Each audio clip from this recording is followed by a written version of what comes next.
Hello friends, स्वागत है आप सबका हमारे नए यूट्यूब स्टडी चैनल में जिसका नाम है zero to hero the unique way to achieve your goals. तो आज हम आपके लिए कुछ नई चीज़ लेके आए हैं। वैसे मैं मैथ पढ़ाता हूँ, मैथ की क्लासें भी रेगुलर चलेंगी, ऐसी कोई बात नहीं है। लेकिन जैसा कि आपको पता है, निखिल सर, जैसा कि हमने पहले इंट्रोडक्शन वीडियो में बताया था, निखिल सर साइंस पढ़ाने वाले थे, तो कुछ प्रॉब्लम हो गई है, उस वजह से वो नहीं आ पाएंगे। तो मैं सोच रहा हूँ कि मैं ही कुछ साइंस में स्टार्ट करता हूँ। तो ये आपकी साइंस की फ़र्स्ट क्लास है, तो इसमें आप देखो मैंने क्या है, जो भी आपके कंपटीशन में चीज़ आते हैं, जैसे साइंस में बहुत सारी चीज़ें, केमिस्ट्री है, फिजिक्स है, तो उन सबको मैं कोशिश करूँगा। मैं नहीं तो और कोई पढ़ाएगा नहीं, फिजिक्स हुई, इन सब चीज़ों को मैं पढ़ाऊँगा। तो मैं आज आपके लिए कुछ लेकर आया हूँ। वो देखो, कंपटीशन में जो आते हैं, हमारे जो रोग होते हैं बॉडी में, ह्यूमन बॉडी में, उन चीज़ों के बारे में बहुत सारे क्वेश्चंस पूछे जाते हैं। तो मैं उन्हीं में से कुछ लेके आया हूँ।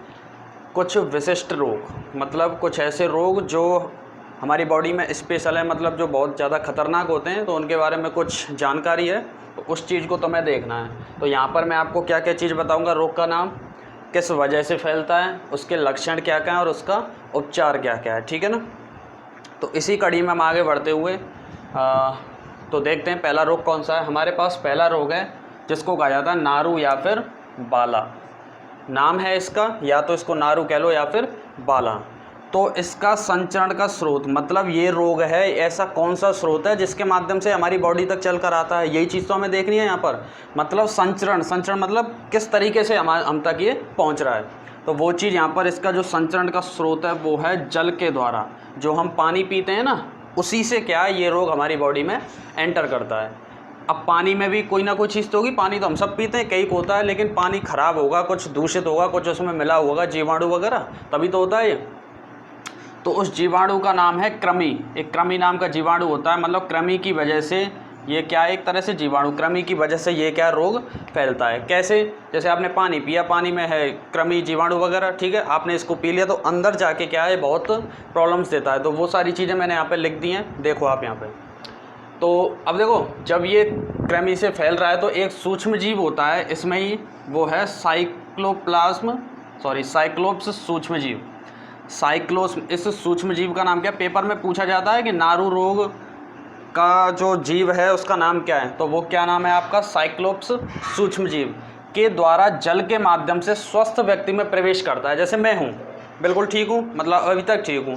मान लो मैं ऐसा पानी पी लेता हूँ, ऐसा जल पी लेता हूँ जिसमें क्या है, ये सूक्ष्म जीव मिला हुआ है, कृमि मिली हुई है, कौन सी, साइक्लोप्स सूक्ष्म जीव। ये अगर वहाँ पर है तो आपका क्या होगा, जल के माध्यम से हमारी बॉडी में एंटर करेगा तो स्वस्थ जो व्यक्ति है वो क्या है, बीमार हो जाएगा। कौन से रोग से ग्रसित हो जाएगा, वो जिसको कहा जाता है नारू या फिर बाला। इसका स्रोत क्या है, जल। जल में भी कौन सा सूक्ष्म जीव, जिसको कृमि कहते हैं या फिर साइक्लोप्स सूक्ष्म जीव, ठीक है।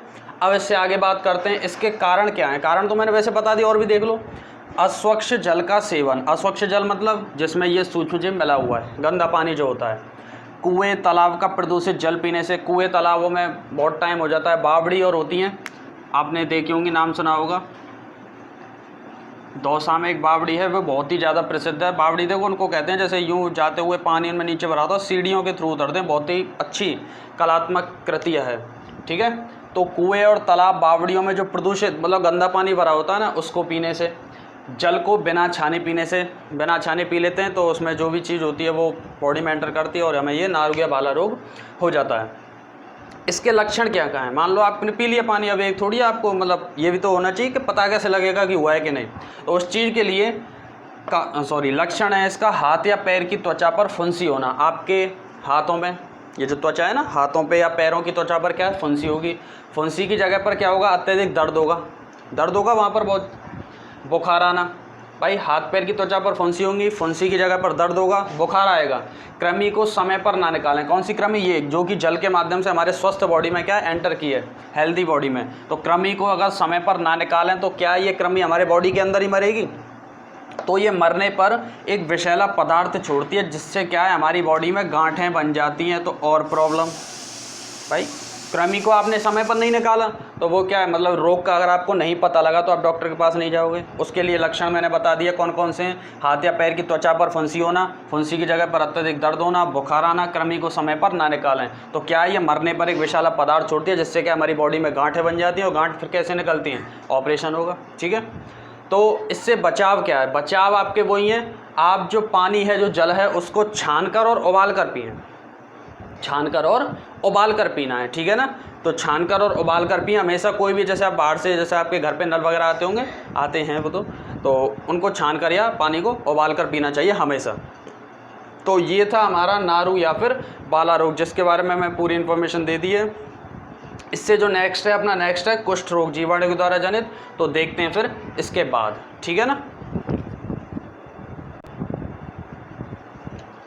तो देखिए, फर्स्ट मैंने रोग बता दिया था आपको, नारू या बाला रोग। अब जो सेकंड है आपका, मैंने बताया था कुष्ठ रोग। किसके द्वारा बनता है, किसके द्वारा जनित होता है? जीवाणु के द्वारा, ठीक है। अब कुष्ठ रोग में, अब इन चीज़ों के बारे में मैं विश्लेषण करना है। तो देखिए, इसका कारण क्या है? कुष्ठ रोग का जो कारण है, स्पर्श के द्वारा फैलता है। अगर आपने किसी कुष्ठ रोग से जो संक्रमित व्यक्ति है उसको टच कर लिया तो आपको हो जाएगा।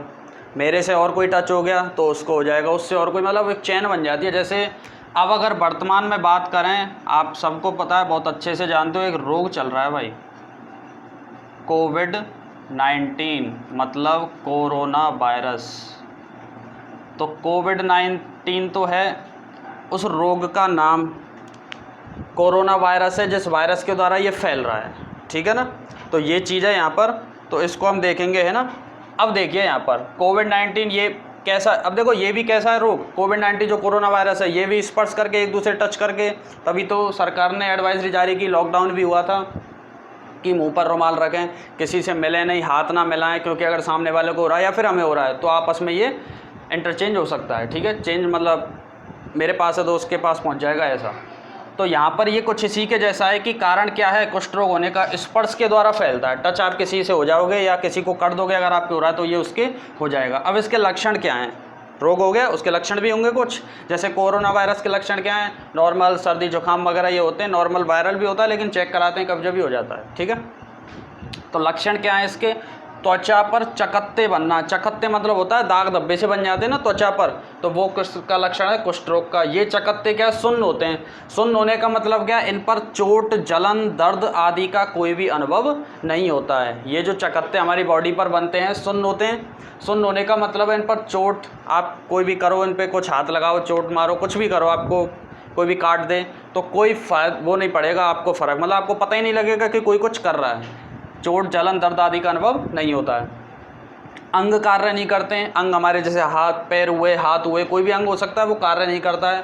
और जो अंगुलियां हैं, हाथ की हुई, पैर की हुई, इनमें क्या विकृति आ जाती है। विकृति का मतलब है टेढ़ी मेढ़ी पड़ जाती हैं ये उंगलियां, ठीक है। तो अंग कार्य नहीं करते और उंगलियों में विकृति आ जाती है। अब इससे बचाव के तरीके क्या हैं? तरीके वही हैं जो कोरोना वायरस के हैं।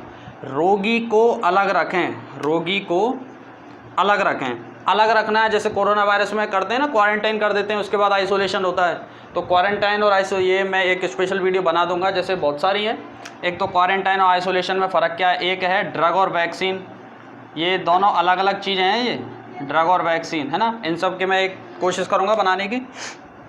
तो बचाव क्या है? रोगी को अलग रखें, उसके काम की सामग्री भी अलग हो भाई। वो जो भी चीज़ उसके दैनिक काम में लेता है, मोबाइल फ़ोन वगैरह हुआ, उसके कपड़े वगैरह हुए, वो सारी चीज़ कैसी होनी चाहिए? अलग।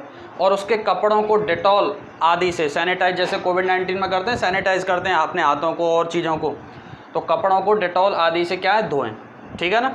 तो अब इसके उपचार क्या है? उपचार में है, पहला तो है शल्य चिकित्सा। शल्य चिकित्सा मतलब ऑपरेशन, तो ऑपरेशन करके कुछ है ना इस बीमारी का इलाज करते हैं। दूसरा है टीकाकरण, कुष्ठ रोग के टीका लगते हैं, जो बचपन में टीका, वैक्सीन मतलब वैक्सीन को ही क्या कहा जाता है? टीका। तो इनमें अंतर है। और ड्रग मतलब होती है दवा। तो आप समझेंगे ये दोनों में फ़र्क क्या है, मैं बताऊंगा बहुत जल्द, ठीक है। और उपचार में क्या है इसका? शल्य चिकित्सा, टीकाकरण। पूरा अंग क्षतिग्रस्त होने पर कृत्रिम अंग लगा दिया जाता है। जैसे मान लो मेरा ये वाला पैर काम करना, ये वाला हाथ काम करना बंद कर देता है, इसको हटाना पड़ेगा कुष्ठ रोग में, और इसकी जगह कोई भी कृत्रिम मतलब आर्टिफिशियल पार्ट्स हमें बॉडी का लगाना पड़ेगा, ठीक है। और तो मैंने ये बता दिया कुष्ठ रोग है, जीवाणु जनित है, कारण है स्पर्श के द्वारा फैलता है, एज ए लाइक बिल्कुल कोविड-19 की तरह कोरोना वायरस। लक्षण क्या है? त्वचा पर चकत्ते बनते हैं जो कि सुन्न होते हैं। सुन्न होते हैं तो मतलब इस पर जलन, चोट वगैरह का कोई अनुभव नहीं होगा। अंग कार्य नहीं करेंगे, उंगलियों में विकृति आ जाएगी। बचाव क्या है? रोगी को अलग रखें, उसका सामान जो भी है उसको अलग रखें, और उसके सामान को क्या? डेटॉल वगैरह से धोएं कपड़ों को। उपचार, शल्य चिकित्सा, टीकाकरण। शल्य चिकित्सा मतलब ऑपरेशन, टीकाकरण जो टीका लगाया जाता है बचपन में या वैसे भी लगता है। तो पूरा अंग क्षतिग्रस्त होने पर क्या है, कृत्रिम अंग लगाना। अपना जो अगला रोग है AIDS, AIDS, acquired immunodeficiency syndrome, इसका जो वायरस है वो है HIV। तो इसके बारे में हम बात करेंगे अगली कक्षा में। ये आपकी साइंस की पहली कक्षा थी। आई होप आपको बहुत ही अच्छी लगी होगी। अगर आपको साइंस से संबंधित कोई भी ऐसा और टॉपिक चाहिए तो नीचे आप कमेंट बॉक्स में हमें बता सकते हैं। तब तक के लिए पढ़ते रहिए और वीडियो को लाइक करें, शेयर करें और चैनल को सब्सक्राइब करें। जय हिंद, जय भारत।